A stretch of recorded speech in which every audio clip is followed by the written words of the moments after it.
Well, you saw exactly a little bit what's happened to us in a couple of those games.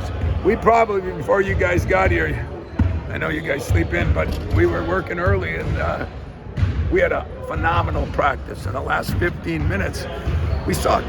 We didn't do a very good job, you know. And that's a little bit the problem right now. We got to work through that. We struggle to keep the focus the whole time. And there's a couple of my upperclassmen, you know, that didn't, especially inside, that didn't do the job. So that's what we're working on. And we'll get better at it tonight when we have our next practice. And so I was really pleased with yesterday's and today's practices. I think we're making some progress. I really do. And I'm just looking forward to tonight's practice so that we can do a little better job than we did today. And in Oakland, they had a big win last night on the road against a good team, Northern Kentucky, who I know the coach real well, very well coached team. I think they were 8-2 or 9-2 going into the game. Campy's Campy, you know. He does an unbelievable job. He plays the most screwed up zone. Keeps telling me he knows what he's doing. I don't believe him, but they're confused. We're confused. He's confused. Everybody's confused. Has some success because he gets his guys to play really hard. They're a different team this year. They're a little more physical, I think, than they've been in the past. And hopefully it's going to be a big crowd and we'll see what we do. When you're scouting a team like that, do you take more from that murderer's row of games they played, Michigan, Purdue, Houston, or a like opponent like Toledo? No, because they had a couple kids miss it, and then the Michigan game, they've had a couple injuries early. You know, it doesn't really matter who they play. I mean, they've given up a lot of points against some of the smaller teams too. That zone can be very good or not, but he's done a great job of this year. They have the ability to score the ball better. So they're scoring. They scored 98, 97 in the win. So I just look at all of them. You know, when there's only 10 games to look at, it's a good time to. What am I gonna do? Do you like these days of double practices even more than the games? Love them. They're the best because we don't get to spend the time, you know, and really get intricate at what we want to do. We don't get to do that anymore. The schedules are so tough. The rules, you know, you can't. Although it's probably the only rule that you get nailed on. You can give a kid a bank now, but you can't go past the 20 hours. That's nice that we can do that now. And I think the kids are, you know, they know it. They understand it. Some of my former guys call and say, hey, this is when we get better, you know. So they all know the drill. They just got to fight through it. Good day today. They're excited about coming back tonight. So you went twice tomorrow, or yesterday you went twice also? Yesterday we went 1.5. Okay. Two times today. Yep. When you got Oakland on the schedule every year, does it become kind of like a conference game in terms of muscle memory in some ways? But their roster turns over a lot too. That's the problem. Their roster turns over a lot, but it becomes, you know, like you start asking yourself when, you know, how many times you beat a team in a row. That's well coached and a damn good team, and you know, maybe it is what it is. But I still enjoy the game because of camp, number one, because it is a school that we've been associated with at Michigan State too. It gives our people down there a chance. It's always been a pretty damn good crowd, and I'm hoping it'll be that way. This year, you know, gives the kids a chance to walk around. We get there a little early. We get to practice at the arena here in Detroit, and all the things that go on there at Christmas. So it's a win-win-win, and except if you don't win. Do you think your players like playing at Little Caesars? I do. You know, we noticed watching the film from last year's game that the kids got a little screwed up because we must have taken 8 threes from behind the NBA three. You know, there were 2 lines there. So we get a little screwed up. The NBA's blue and the other one's white. And so we've had to remind our guys, make sure like tonight we'll probably put another line down so they understand that, you know, it's not their fault. They just see the line and they start jacking threes that are 2 feet farther back. And so that's the only thing that's bad. But yeah, they enjoy playing down there. It's been great, and we've had some great crowds. You remember your first interaction with Campy? I know it wasn't recruiting because it could have been on the golf course. He spends a lot of time on the golf course. So it could have been on the golf course. Now, all kidding aside, I don't remember my first time with him, but I always respected what he did, and how he did it. I mean, it's different. There's a lot of things that are different, but very seldom does he not get a lot out of his team. And I have tremendous respect for him. I was texting him about the sweater. He said it's Loopy's this year. She's in charge, and you already have yours. Is that right? No, what happened this year is, he's always bought the sweater and Right. complained about it because he says he doesn't make enough money. So my neighbor at my beach house worked for me. Oh. And one time, she's from Chicago. She has a company. So she asked if she could put together a couple of sweaters. So Campy will get his tomorrow night when we get there. You like it, huh? It's okay, yeah, I feel like an idiot half the time. How would you like to be Grinch and get a T? Or Santa and get a technical? That happened one year. That's not so much fun, but it's you know what? It was all his idea, and I just went along with it, and now it's become a tradition, and it's actually a pretty good tradition. How did this when they moved up to Division I? How did this series come about? Did he approach you, or did you approach him? That's a good question. I don't know if that was a Hollis deal way back then, and because I think what we were trying to do is get a game in Detroit, and that looked like a good way to do it. I think. Ask him that. He should have more knowledge than me, but. Sure about that? Am I sure that he has more knowledge than me? But it sure has been a long tradition. How many games in a row has it been? 20. So there was a little break in there, but There was a little break. 21 or 22. 01, I thought Bell's senior year was the first year down at the Arena, wasn't it? No, When it opened up? 97, 98. Well, we opened their arena. Oh, We yeah. opened their arena. That's where it started. Yeah. He begged me to come down and open his arena, and I think I had Mateen in them then, right? I think it was Charlie's senior year. No, No. sophomore year. No. It was 97, Yeah. 98. Yeah. And that's when DJ was on their staff. Yeah. Yep. That's right. Yeah, boy, see, you guys don't need to ask me questions. You already got the answer. You talked about the roster turnover. Anderson is the guy that's lighting up for them, right? What do you think of him from what you've seen? I mean, that's what I said. He finds guys. I don't know where he finds them. Maybe I should make him my GM and bring him up here. But he does find guys every year, and he's one of the new ones. That they're a different team because they're bullish strong now. And they go right through you and draw a lot of fouls. And so. I don't know. I like his team. I mean, he's got guys that can shoot it.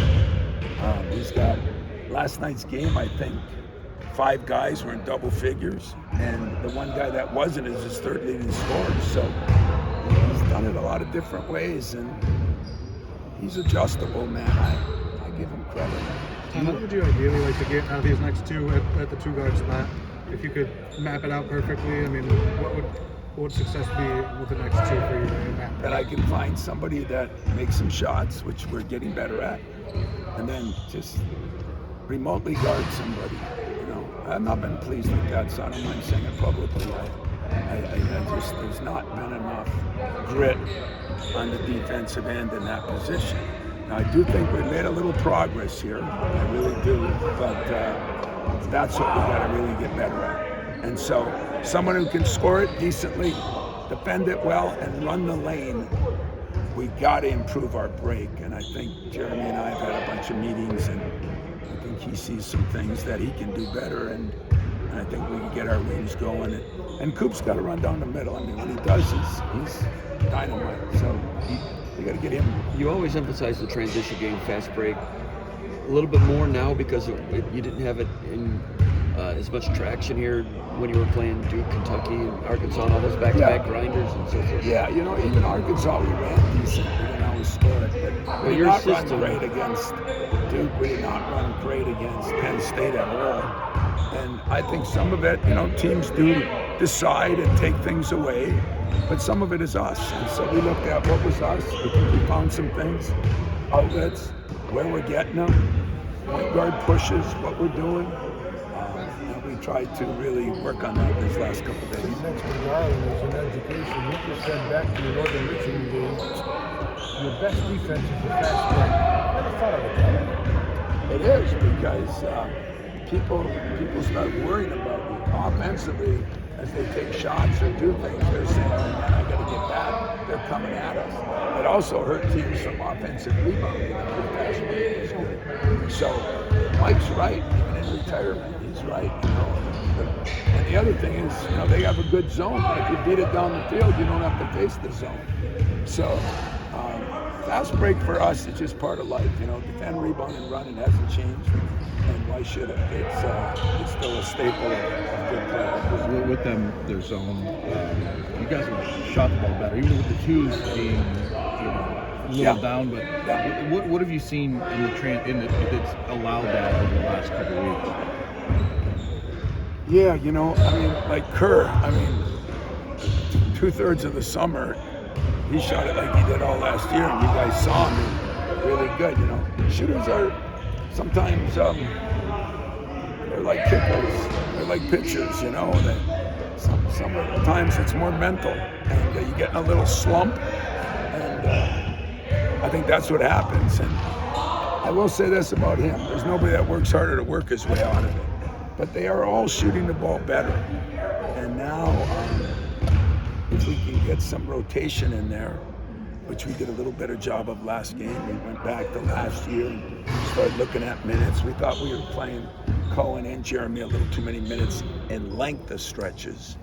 And so Doug and I have sat down and looked at that. And these are all the things you tinker with until Christmas, so we're still tinkering.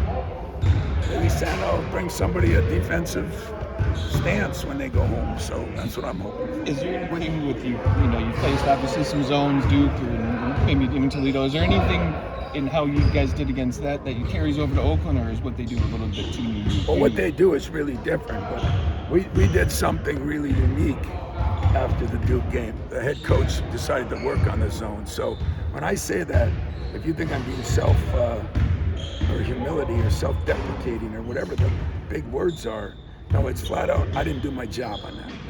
And so we've spent a lot more time, and I'm looking forward to seeing how we do against the zone. But we were here, we saw you work on the zone before the Duke game. You worked on it. Yeah, minutes though, like everything else in life, what you put the time into is what you get out of it.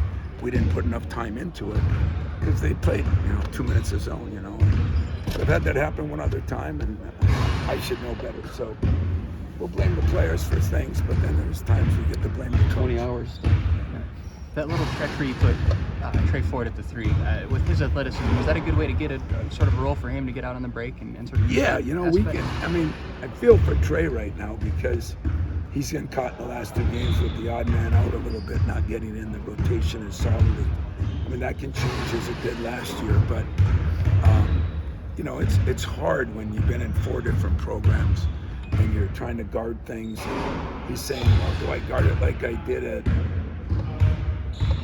Jawaiza Junior College or at Mississippi State or at Birmingham? It's difficult. And in fairness to him, that's difficult. And it usually takes a while. And he's gone through some tough times, and yet he's a great kid. I love him. So I think if we can get him some time, I think if we can get a rotation down like we did last year, I think it'll make us a better team too. It took Morris Peterson 4 years, didn't it? It did. So you're looking for Maybe 4 I'll months? put a cast on him. Put a cast on like a good month. Is the lateral movement there at the shooting guard positions with all those guys? It kind of comes and goes with some of them? The Vine should have the best of it. Right now it's Jordan has the best. But for as athletic as Trey is, that's what he's got to improve on. And Kerr, that's not one of his strengths. But if he shoots it like he's been shooting it, I'll live with that. How do you evaluate? You talk about grit and that aspect. That feels like it's hard to evaluate recruiting when it's a guy's usually like the star player on a team, it doesn't show up as much, or am I reading that wrong? No, you're reading it right, because sometimes the star player on a team, the coach doesn't want to get him into foul trouble, Yeah. so he puts him on a different guy, this and that. That makes it hard. And sometimes, recruiting the portal kids, it's a little bit harder. Like I said, would you want to get married, dating a girl for a week? That's hard. It's hard to figure out all the things about her in a week, and that's kind of what we're asked to do now. So it's a good excuse, but it's a reality, and it makes it hard on the guys too, if you ask me. But so we got to do a better job of coaching Brent then. I've been spoiled here over the years because I could recruit the type of kids that I wanted. Now I still can, but now you're getting some other kids that sometimes you can't do that with. Divine's last 3-pointer against Penn State late in the game, and you went to him on a decoy, and then you brought him along the baseline. So even though the shooting guard is musical chairs at times, he still has to be that position still. Well, what he brings is kind of a 1-2 too. So he brings another ball handling decision maker on the court. You look at the last game. Denham in 6.5 minutes had 6 assists, 1 turnover. If you put people in position to be successful, and sometimes I think we put him when he was just a point. He doesn't have the voice. He doesn't have the command that you need. So he's been a little, I think, more comfortable, and then we can move him back and forth a little bit. And you went to him because of the game he was having, or just because you need that out of that position too? Both, but it was the game he was having, and we had 2 options on that play, and it was a good option. Do you ever worry about this game before Christmas when your players' minds are already on vacation? Always, never a day, because it's always Oakland, it seems like. And sometimes Campbell's got a really bad record because he's so dumb. He plays like 6 of us, and 99%, I'm the only one that's not always on the road. If you're playing Kansas, it's on the road. If you're playing Arizona, it's on the road. If you play Kentucky, it's on the road. Indiana, Purdue, they're all road games. And so his record is always bad, and that gives both fans, media, and your own players a perception that they're not that good. But it doesn't matter what his record is. He's been good all the time. I can't think of how many big blowouts we've had with him, and you couldn't count them on a finger. So I know what I know, and the nice thing about having an extra day to prepare them, normally we've had 3 extra film sessions just to talk about how good they are and what they can do that can hurt us. I got one accordion question. I swear it's the last one of the year. And do you know the model of accordion you have? This is very niche, but... Wow. You guys ask some dumb questions once in a while. I give some dumb answers, by the way, so I'm just as bad. But that one will go down in there. When I write a book, probably after I'm dead, and I write the book, that'll be one I'll remember for a chapter. I don't know, and I don't have it upstairs anymore. I had it here for a couple days. I practiced just to make my managers sick while they were up there watching film. But I've had it forever. I started playing when I was 12 or 13. My mother was a big piano player, organ player, and that next year, I think I was 12, I broke my knuckles. Only injuries I've ever had, and then I broke a finger, then it was this finger, then this one. So I went like 2 years without playing. I played a little bit after that. I got a new accordion for Christmas or something. I played a little after that. And then I was talking to Mariucci last night. The next time I played was at our Christmas party when him and I were GAs. We couldn't cook. We had to bring something to the party. So I brought my accordion. I put him on my shoulder. We called it a day. And then I just decided. So every Christmas I played. I practiced one day and I play a couple of. But I did practice 2 days. I was better, wasn't I, Fred? Huh? Big Italian instrument. Yeah, it's a good Italian instrument. 2 and done. You played like 4 songs. Yeah, 5, to be honest with you. Did Mariucci sing or what? What did he do in that gig? He humped. He got a bad voice. Bad voice. Wow. But we were laughing last night on the phone. In fact, he was going to call in and we couldn't get that thing worked out. But so that's really, I probably went 40 years without touch. That long ago. So it's cool. Gives me something to divert from. Now I'll put it away and then just receive. I'll take it out. Did your family make you break that out when you were a kid, like at Christmas? No, because after I broke my fingers and my knuckles, all kind of within a 2-3 year period. Kind of forgot how to play. I didn't do anything. I got to college and then I'm just thinking around with it. Your mom did Christmas music. Oh yeah, my mom's 99. She can still play the piano, but that's pretty cool. So, you know, that's the one thing I did for her. So I tried to get it streamed to her last night. I haven't talked to her today, see if she watched it, but she'll forget about that. You know, moms are. As far as communication goes, one more basketball thing. Jesse, you don't have to worry about his communication. He communicates Nope, pretty well. Jesse, and you want to hear something funny about that? So Doug and I go to watch him at, where's the amusement park in Toledo? Cedar Point. So we go to this tournament in Cedar Point. He's a sophomore. Yeah, Sandusky. Yeah, it's called Cedar Point, not Toledo. Damn, and listen, I'm a coach. I'm not a history or I'm not a geography major. Just so want to don't get worry it about right. So anyway, Doug and I are sitting on a baseline, and this little sophomore's out there talking his brains out. And we both said we like that kid, you know. And he looked at his skills, but he communicated. His father did a great job with him. He's communicated from the get-go, and that's been a real positive. All three of your I think he's going to be good. like that too. Yeah, freshmen are all talking. I mean, Jordan's getting better. He's still got a shy voice, but he's got a high basketball IQ. And Cam was really good at when he got hurt. It was his first injury ever, and it's taken him a little longer to come back.